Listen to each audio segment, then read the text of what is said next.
Auto Culture, syempre Season 2. Syempre nandito pa rin ang inyong host, Brian Gonana. So guys, ako very excited na ako. Itong first episode ng Auto Culture Season 2, syempre kasama natin ang Padek Manila. So, kasama ko ngayon si Sir Bobby Alvarado, President of Padek Manila.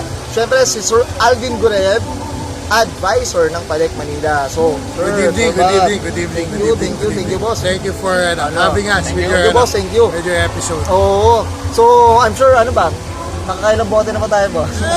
Kakaunti pa lang naman. Pero, actually, this is our first EB for 2020. Yes. Dahil yung January, anniversary ni Padek Manila, kinancel namin yan. Kasi kailangan natin tumulong sa mga kasamahan natin sa Batangas. Ayun, mga kababayan natin sa Batangas. Siyempre, so instead na mag-enjoy kami, nagkaroon kami ng project for to donate to our kababayan sa Batangas. Yes. So, of course, yung mga natin, viewers of Auto Culture, nangyari sa Batangas regarding sa Taal. Yes. Boss. Oo, siyempre. So, thank you. Siyempre, Padek Manila. Yun ang inuna pa, di ba? Oh. And I myself being a Batanggen, Ayun pala, boss. I was very thankful. Okay. Sige, Sir Bobby, may additional pa? Actually, project itself, instinct naman, si Padek Manila is always there. Hindi lang naman in time of crisis. Okay. Andiyan kami, nakaabang kami doon sa ating mga constituents na actually, it's a part of project ng Padek Manila. Okay. Meron tayong mga outreach, meron tayong tinitignan ng mga charity something na pwede na saan tayo pwedeng makatulong. Yes, oo. Kasi Padek kilala yan sa mga owners ng mga This is sasakyan. hindi lang pang-auto. Hindi Hindi lang pang-auto. That's a Ah, good thing din, boss. Meron tayong mga groups na talagang auto lang ang tinitingnan. Pero as president of Padek Manila, I see to it that we look into deeper. Oo. Bababa tayo sa level na sino ba yun na ngailangan? Meron ba tayong mga cancer patients dyan na pwede tayong mag-donate? Meron ba tayong mga supporters dyan na akala nila puro yabang lang ang mga may-ari ng kotse, di ba? It's not about cars. Yun. Kumbaga mas as much possible, yung cars is a plus na lang po yan, boss. Yung hilig, nandun na lang po yun. With Padek itself, Padek, the whole of Padek. Okay. Ang dyan is ang motto nila is we connect, we respect. Okay. Now, dinagdagan lang yan ni Padek Manila. Dinagdagan na. Brotherhood and respect. Kasi pag sinabi mong brotherhood, andyan ka na lahat tinitignan mo. On the littlest thing. Okay. Tama, di ba, Sir Alvin? Sir Alvin.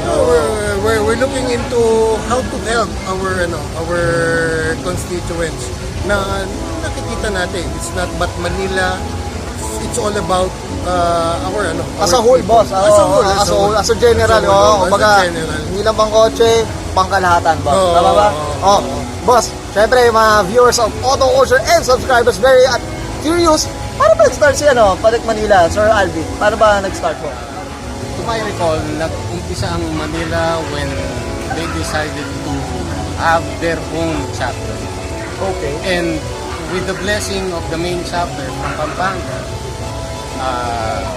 President Bobby asked for yung Blessing. Blessing. Yun. Actually, to add to that, Sir Bob. Padek Manila was created inside Quezon City, Kamanaba. Ano yan Quezon City, Manila, Kamanaba. Isang malaking grupo yan. Okay. Now, it was hard to contain na siyempre nga naman Manila pupunta ng Quezon City para makipag-meet sa mga membro.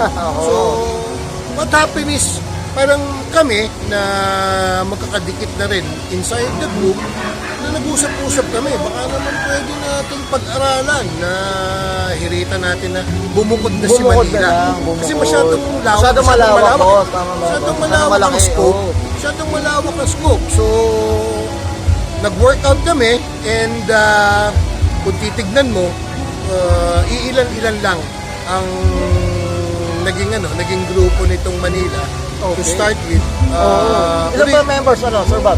Originally, 12 kami nung nabuo ang Manila. Nabuo, okay. But in due respect, hindi lang kami basta-basta na lumipat or nag-create ng Manila chapter. Okay. Siyempre, meron kaming nilirespeto na ng presidente ng Quezon City, Manila, Kamanaba. Inantay ko. Hiningi ko sa kanya yung Manila at inantay ko din natulungan niya ako na parating sa mother chapter. Kasi PADEC is not moving without the mother chapter. Kumbaga, yun yung boss, source. Deciding. Deciding, tama. Kasi pagka hindi mo pinagdaan ng mother chapter, parang binabypass mo siya.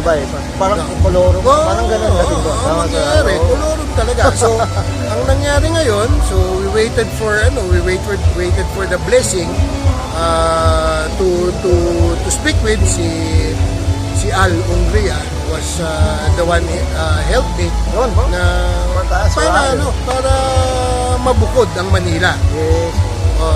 So ito nga January of 2017. 2017. Bro. January So, of 20. almost 3 years. 2 years. 2 years na kami. 2 years na. 2 years na kami na nakabukod sa Quezon City, Kamanaba. Okay. And actually, nung January, to speak with, ang anniversary ng PADEC Manila is January 19. January. O January 20 to record. January 20. So nung Okay. January, nag 2 years na kami, and I have now a strong member of around 40 members. Sa These are solid members. Active members. Tama ba? Active, solid members, and very, very helpful to our group. Ayos, okay. Thank you, Sir Bob, no? Siyempre, yung mga viewers of Auto Culture, Sir Bob, Sir Al, no? Ano pa meron sa PADEC Manila? Paano ba siya sumali? Or bakit ba ang daming sumasali? Or ano ba? Paano ba? Can you explain, to us? Bakit? Ang prerequisite in 1996 to 2000 on the city. Ganon. So, ganon Now, muna. You can join the group, pero in joining the group, it isn't always about the car. Ang mas pinibigyan ng importansya dito is the brother. The brother. You join the group because not of the cars, but because you want to join a group that is solid. Yun. At yun yung pinopromote, di ba? Okay. The brotherhood. Hindi lang naman kami ang involved dito. Actually, inaaway na kami ng mga asawa namin. Kasi tuwing magkakaroon ka ng EB, aalis ka ng bahay. Normal ka, di ba? Normal, oo. Pagbalik mo, nakainom ka na. Kasi kasama yan. Kasi Kasama kasama, yan to the kasama. culture of the group. Eh, Now, paano to press? Mabibisto tayo. mabibisto talaga. Mabibisto at mabibisto. Diba, Pero, with that sharing ng inuman or daldalan and everything. Alam mo, actually, ni-interview kami ngayon dito ni Sir Brian. Boss. Hindi lang naman kami nandito eh. Yung mga members namin, nandiyan dyan yung asawa nila, nandiyan dyan yung anak nila. Parte, boss. Nandiyan dyan yung mga girlfriend nila. Kasama. With PADEC Manila, I'm promoting not only brotherhood, Yes. but yung family bonding. That's the difference, no? Siguro, Sir Al, Sir Bob, no? Ang dami ng car clubs, car groups. Dami. Pero, syempre, merong iba-iba silang, mission, vision of each, car club. So, this one is, different din siya. Family ang pinopromote. That's very, no? I see to it, as president, I see to it that nobody doubts, walang doubts na aalis yung member ko sa bahay nila na kung saan lang pupunta, di ba? Yun, Kung saan lang pupunta. Kasi merong purpose eh. May Merong purpose purpose. Now, with regards to sa mga projects, I see to it na kasama pa rin yung mga anak at mga pamilya katulad nung December. That was December 18 na we went to our area sa Manila dito sa may Malate Church. Okay. So we were able to conduct an outreach program. Nagkaroon kami ng feeding program. Date lang to, boss? Ito, lang. December 18, December lang. 2019. Feeding program. Alam mo, nakakalaki ng puso Yung na makapagpakain ka ng isang tao na nandun lang natutulog sa tabi ng kalsada. My members would not hesitate to give a fortune of them.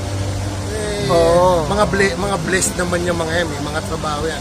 Actually, all, even the other car groups, puro mga professional naman. Professional lang. Professional naman ang mga member niyan.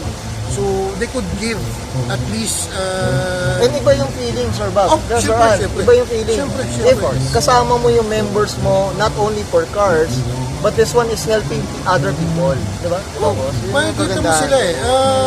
We have a lot of people na nagugutom. Oo, yun. Nagugutom. Kami, ano ba utapagin namin? Kotse muna. Kotse. Di ba siyempre makita mo muna yung hihingi ng Okay. tulong. Tulungan mo muna. May additional pa doon sa nasabi niya na, Sir Bobby? Well, Sige po. ang may dadagdag lang natin is we are here because we have the passion. May passion. And aside from that, we are trying to promote, not really promote, but we are developing the brotherhood. The brother. It has always been there. It's just expanding through new members. And with a leadership like this, Yes, oo, siguro Sir Bob. mas malayo yung mararating. Malayo yung mararating. Boss, syempre, I'm sure nag-enjoy tayo doon. I'm sure meron kayong gustong you have tips ba sa mga, gustong gumawa ng car club or whatever, sa mga newbies or whatever? To all EK lovers. Okay, boss. Alam ko, nandiyan lang kayo around somewhere. But syempre, you have to pick your chapter. Hindi naman pwedeng lahat kayo ay pupunta sa Manila kung taga Las Pero pwede ba Piñas yun, boss? ka. Pwede ba yun? Kunyari from Parañaque. It's a matter of choice. Oo. It's a matter of choice. Pero syempre, in respect to the other chapter. Yun, Bawa, yun sabi na mo nga, natin. Oo. kung taga Parañaque ka, gusto mo sumali sa Manila. Give me one reason. Yun. Bakit gusto mo pumunta sa Manila? Na ano ba? Nireject ka ba doon? Oo. Or meron ka bang hindi kasundo doon sa grupo na Yun. sasalihan At mo? least aware si President. Or the chapter itself. All the president, I respect them Yun. of what they're doing. Kaya lang nga hindi pwedeng sabihin, dito ako sa Manila, masaya dito. Mga okay ang samahan dito. Hindi. We just don't get members from other area of chapter. Okay. Siyempre, unahin mo muna yung area of chapter mo. Kung taga Las Piñas ka, kung taga Parañaque ka, kung taga Caloocan ka, taga Quezon City ka, find your chapter first. Now, if you find yourself na saan ba ako magiging maluwag, then you can approach us. Approachable naman kami. Yes, oo, Sir Bob. Approachable naman kami. Basta na sobra. Highly recommended, approachable. Boss, Sir Bob and Sir Alvin, I'm sure meron kayong gusto pasalamatan, car clubs or members or other syempre family. Well, we had this Grand EB. We hosted this Grand EB last year. That was October. Gusto namin pasalamatan lahat ng tumulong sa amin na sponsors Yes, po. for making it possible. Dun sa lahat ng chapter na dumating, and especially our mother chapter.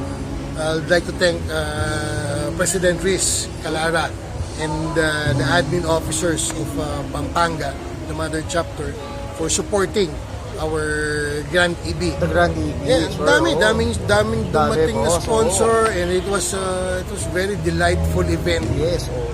that we celebrated. Now, also, we'd like to thank C Magazine. C Magazine, feature tayo nando sa anniversary issue nila ng January. Maraming C Magazine. Boss, Sir Bob, I'm sorry, to cut you. Laging sumasakto yata, first anniversary ng SEMA, first episode ng season 2 ng boss, mukhang kinukuha nyo lahat ng Good coincidence. boss, diba? Tama, sige boss, sorry. Ito na nga dadagdag ko. I myself could attest that my members with Padek Manila is God-fearing group. Yes. So much blessing. Marami kaming dapat ipasalamat. That's why we give also. Give it back also. meron kami mag-birthday sa March. Ayun, boss, papatiin mo na, boss. Sigurado yan. Hindi, hinilingan niya ako. Oh. Sabi niya, Pres, hanap ka naman ng ano, na pwede nating pasayahin na sabi ko, cancer patients. Ay, okay. So, by March, meron kaming project. Yun, this outreach ulit. Birthday niya, doon daw siya magsiselebrate. Ida-Jollibee daw na yung mga ano. Jollibee Yun, daw boss. na yung mga Bakit ba cancer. yung boss, no? Mga kids. Oh, Mga bakit ba kids. siya? Kaya- And March 28, wait for the March 28, dito rin po sa Harbor Center, we Ayun. would have our 10 by 10. Pag sinabi mong 10 by 10, Sir Brian, Opo, boss. 10 chapter yan Ayun. na magsasama-sama. Mukhang ano. So, we're expecting 180 cars to 200 cars. This is just a normal ano lang, boss. Kumbaga, kasunduan lang ng mga kasunduan. presidente. Ay, It's just a ayun. normal meet for us. Normal na lang yun, boss. Sir Al, I'm sure may ano. Ay, boss, meron ka ba? Si boss. Si YB, boss. Kailangan natin. My wife has been quiet with this. Sinusuportahan niya na ako. Yun. Yan ang importante, boss. Alam naman niya na alam niya umiinom ako, pero sabi niya, konti-konti lang. Pero my wife has been supported me with this group. Kaya nga, even the family of my members, supportado rin kasi alam nila, we're not doing anything wrong. Oo, yun. Yun ang ano, importante lang. Ewan ko lang, pagkatapos nito. Kidding aside, Okay. So, Sir Al. Okay, going back dun sa Grande Villas October, I would just like to add, we would like to thank also my Tokayo, Alvin Uy, for accommodating us sa MC Room. Of course. Was so generous in accommodating almost 250. Yes, boss. At Techno Point. Tama ba? Tama. Yes. Yeah, it's just so hard. It's just so hard to find a venue to accommodate Yes, a lot of members. Oh. Actually, nung una nga na downhearted na ako dahil dito nagtanong kami sa Harbor Center. Per square meter ang bilangan natin, boss. That's 200 200 plus thousand. 200. So, hindi siya kaya? Hindi ka Hindi kaya. kaya. No. Hindi kaya. Ito nga ang problema namin yan. Kung sinabi mo mga professionals ang member ng card group, hindi pa rin mag-release out ng pera yan to accommodate everything. Yes. Hindi, wala, it's a non-commission group. Hindi kami nagbi-build dito ng negosyo. Hindi kami nagbi-build dito ng pera. Pera po. Voluntarily, Voluntary. we donate. Voluntarily, we give money. Pero luckily, I'm proud of my group na kahit papano nakaipon kami to sustain. Sustain ng ano. To sustain yung mga projects namin katulad ng mga outreach, mga donation, nasusustain naman ni Manila. And I'm proud of my Yun ang importante doon. Sir Al, meron ba? May gusto ka bang pasalamatan sa Grand EV or ano ba? Well, I'd just like to thank my Almighty for allowing me to go to these meets. Yun. My wife. Siyempre, saludo tayo kay Commander Boss. Siyempre. Of course. Yan ang una natin masasalamatan. Of course. Of course. Okay. So, boss, anything? Wala na? Wala pa, boss? Last words, boss? Well, Paalam. siguro paabot ko na lang to our other chapters. Just maintain yung solidarity ng grupo. Kasi maraming gustong sumali, pero sa una lang yan. Let's maintain yung solidarity ng group na kung sino lang talaga yung magsistay. Mag-stay, boss. Magsistay. Kasi meron talagang ganun, boss. Marami. Meron naman talaga. Hindi natin masasabi yan. Really, time flies. Yes, Time boss. flies. And sustain na lang natin kung sino talaga yung Matitira, nandiyan. boss, nandyan, boss. Sustain natin Kasi kung boss, sino mas yung maganda nga solid. rin ganun eh. Minsan pag konti kayo, solid kayo. And that's Correct. Minsan, may ganun din. Kasi. Oo. And the support of the officers. Oh, yeah. Siyempre, oh. Eh, si Alvin is, I consider him as my brother. Oo, boss. Well, sa Manila naman, lahat magkakapatid. Asa din, hindi mo nga natatanong. Nasa Green Hills, You should be wearing green. Ay, batch 85, batch 86. ay, ganun mo. Small world, nagkita kaming dalawa in Oh. one of the... Well, yun lang nga, nais namin iparating sa lahat na Okay. Manila will be Manila. And Padek will be Padek. Yun. Yan, boss. Thank you. Sir you. Bob. I'm sure marami na, Sir Al, I'm sure marami na naman natutunan ng mga viewers of Auto Culture. Siyempre, dito pa rin sa Harbor Square. At anong bar po yun, boss? Ernesto Bar. Siyempre. So, this is Auto